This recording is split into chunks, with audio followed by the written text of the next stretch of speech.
Senhor esteja convosco. Aclamação para o Evangelho de Jesus Cristo, segundo Mateus. Naquele tempo, Jesus contou esta parábola a seus discípulos. Um homem ia viajar para o estrangeiro, chamou seus empregados e lhes entregou seus bens.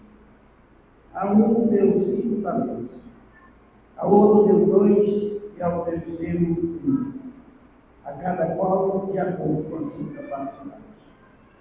Em seguida, viajou. O empregado que havia recebido 5 talentos saiu logo, trabalhou com eles e lucrou com outros 5. Do mesmo modo que havia recebido 2, lucrou com outros 2. Mas aquele que havia recebido um só, saiu, cavou um buraco na terra e escondeu o dinheiro no seu patrão. Depois de muito tempo, o patrão voltou e foi acertar contas com os empregados. O empregado que havia recebido 5 talentos entregou mais 5 e disse: Senhor, tu me entregaste 5 talentos. Aqui estão mais 5 que eu lucrei. O patrão lhe disse: Muito bem, servo bom e fiel. Como foste fiel à administração de tão pouco, eu te confiarei muito mais. Vem participar da minha alegria. Chegou também o que havia recebido 2 talentos e disse: Senhor, tu me entregaste 2 talentos. Aqui estão mais 2 que eu lucrei. O patrão lhe disse: Muito bem, servo bom e fiel. Como foste fiel à administração de tão pouco, eu te confiarei muito mais. Vem participar da minha alegria.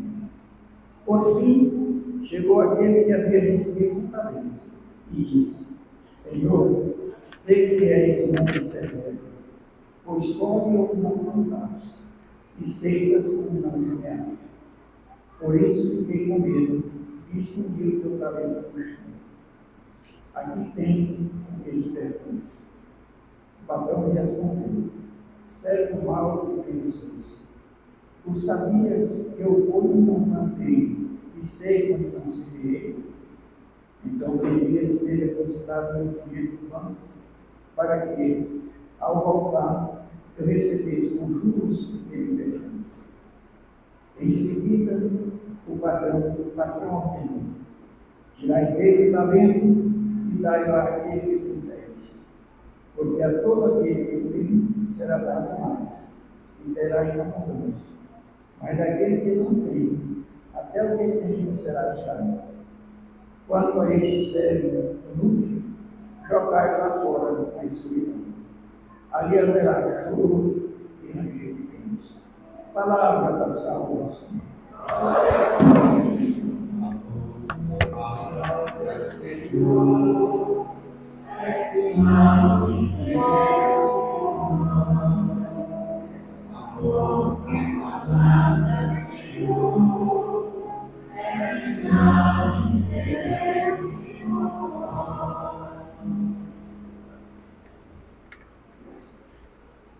Queridos irmãos e irmãs, vem participar da minha alegria.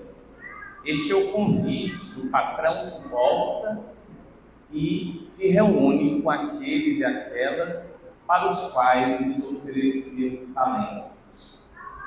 Aqui, esses talentos são entendidos como uma realidade monetária, uma moeda de então, mas que facilmente pode ser traduzido como talentos, aptidões, qualidades, realidades que nossa natureza, nosso ser, nosso caráter, nossa personalidade foram dotados e que, como em tudo da vida, deve seguir um processo de progressão, crescimento, maturidade.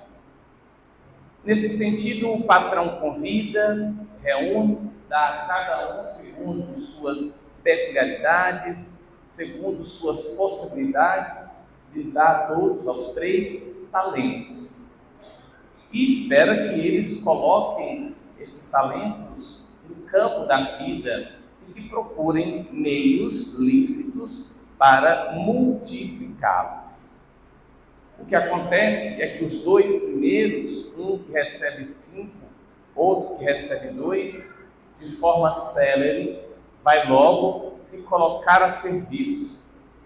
São pessoas muito práticas, pessoas muito resolutivas, pessoas corajosas que agem com o coração, querem agradar aquele que lhes confiou tamanha missão. Correm, são pressurosos, vão à procura de fazer com que aqueles talentos sejam de tal forma multiplicados que eles possam servir a mais pessoas e dar alegria ao patrão. O terceiro, não só porque recebeu menos, não é isso? Mas certamente Deus lhe deu um talento, tendo em vista o seu modus vivendi. Ele, com medo, corre em terra, abre o buraco, enterra o talento, com medo da severidade, com medo do que aquele senhor poderia fazer com ele caso aquele talento se perdesse. E diz o texto que vai demorar muito, depois de muito tempo o senhor volta, o patrão retorna e vai entrar em diálogo com aqueles que ele lhes confiou talentos. O primeiro, que havia recebido 5, de forma muito contente, de forma muito certamente gratificante, oferece outros 5, ou seja, 10. E o Senhor vai e louva essa pessoa, dizendo: muito bem, servo bom e fiel. Como fostes fiel na administração de tão pouco, eu te confiarei muito mais. E termina: vem participar da minha alegria.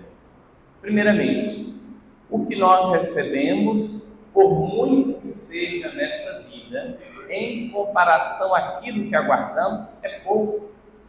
Mas se somos então fiéis neste pouco, fiéis significa se somos intensos, constantes, perseverantes, se tivermos afinco naquilo que o Senhor nos confiar, nós então receberemos muito mais.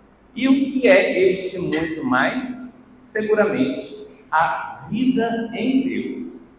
Vida essa que já iniciou no dia em que fomos batizados, é verdade, mas que se plenificará na vida beatífica, quando poderemos olhar, contemplar face a face com o Senhor. E aí ele diz: vem participar da minha alegria. Ora, nós todos aqui temos experiências de alegria. Nós todos aqui temos experiências de momentos de exultação, um momento de um almoço familiar, por exemplo, uma galinha caipira, uma leitoa na pururuca, né? Delícia. Regado de um bom vinho, não é verdade? Para refestelar-se quanto ao título do cidadão que é esse, nós vibramos, nós nos alegramos, são pinçadas que vamos experimentando que na Rosa Roda diz isso, né? A felicidade são horinhas de distração, aqueles momentos que são pinçados na nossa vida.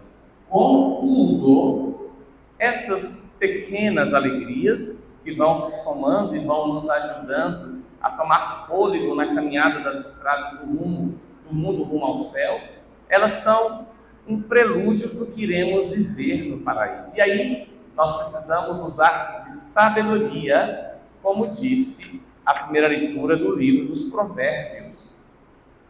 O livro dos Provérbios exalta e louva a mulher forte. Quem a encontrará? Ela vale muito mais do que as joias. Seu marido confia nela plenamente e não terá falta de recursos. O Salmo também diz isso, que a mulher sábia edifica o lar. E nós temos que entender esse olhar para o mundo feminino, mas desejar confiar, porque nós, homens, também precisamos ter essa sabedoria, esse feeling, essa percepção de viver com a sabedoria buscar compreender as coisas de Deus e vivê-las já a partir de agora. E aí, o livro dos Provérbios nos chama a atenção a algo que o Espírito do tempo nos impõe. Diz assim: o encanto é enganador e a beleza é passageira.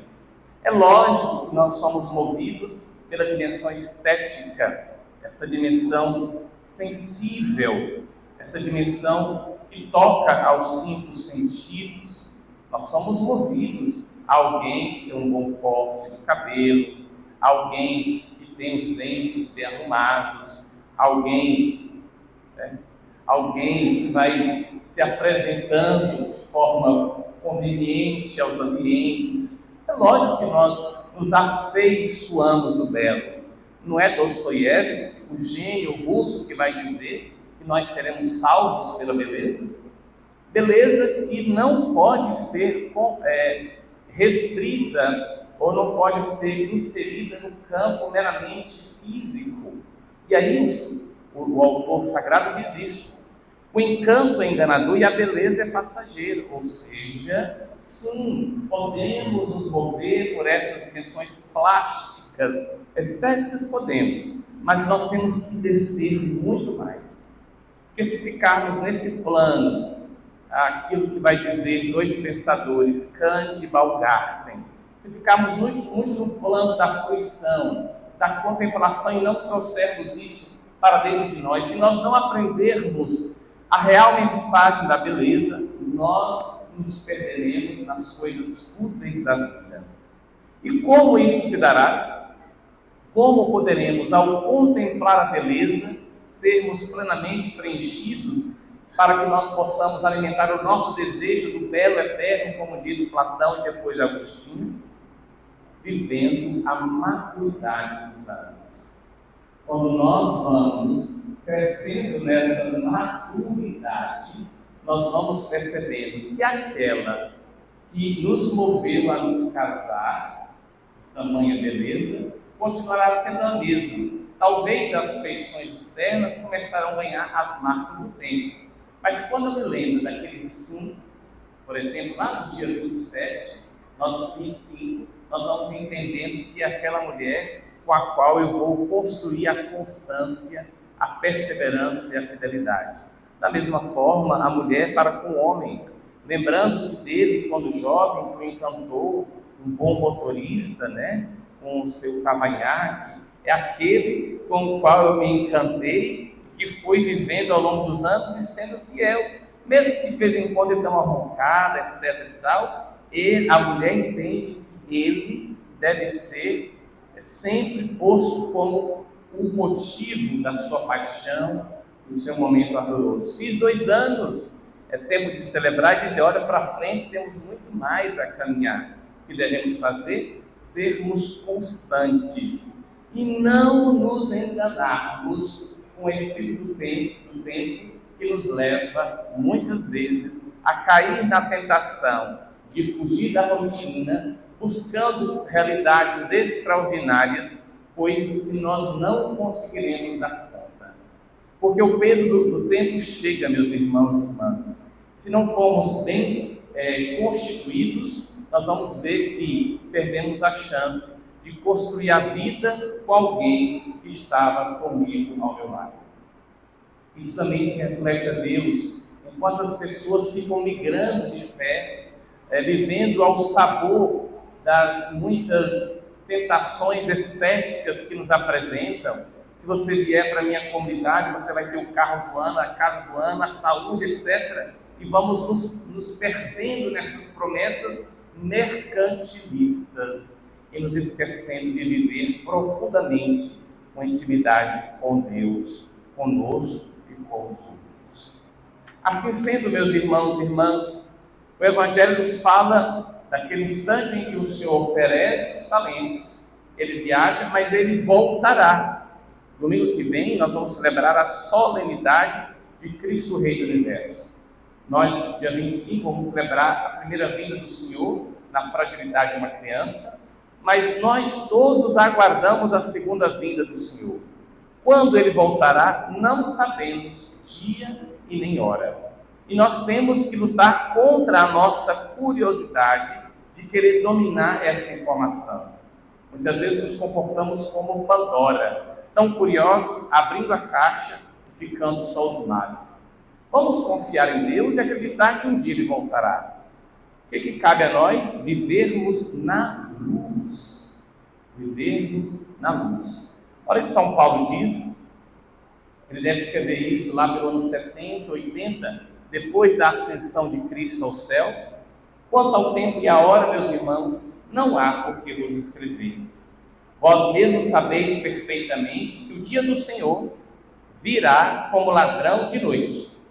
Quando as pessoas disserem paz e segurança, então de repente sobrevirá a destruição, como as dores de parto sobre a mulher grávida, e não poderão escapar.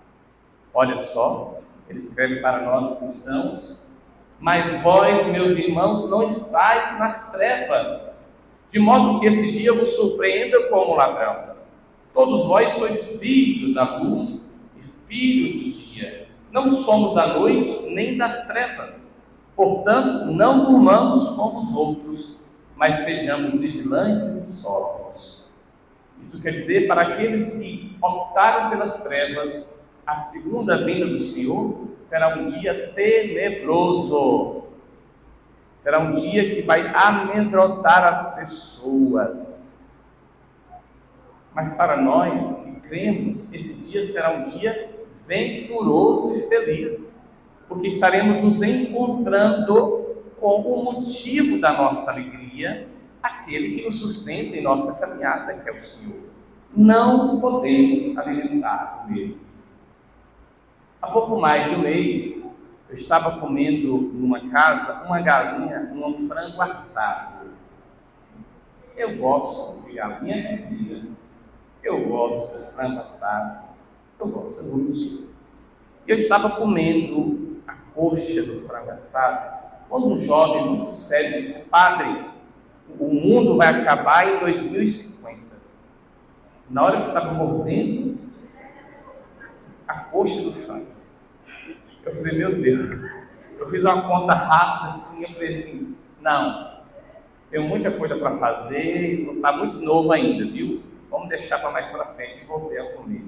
Nós temos que ter cautela, senão ficaremos tão fixados no que possivelmente irá acontecer que não viveremos o hoje, que Paulo chama de kairos, o tempo da graça. O ontem está na misericórdia de Deus. O amanhã está iluminado pela esperança, pela providência. O que nós temos? O hoje, o agora. E é nesse instante que temos que nos abraçar, nos amar e de fato perceber que é neste momento presente que o Senhor quer que nós construamos o nosso céu. Muito bem, meus irmãos e irmãs. O que você tem feito com o talento que o Senhor lhe deu? Acredite, se perseverarmos, nós veremos o próprio Senhor. Aquilo que Ele disse aos dois primeiros: vem participar da minha alegria. Louvado seja nosso Senhor Jesus Cristo.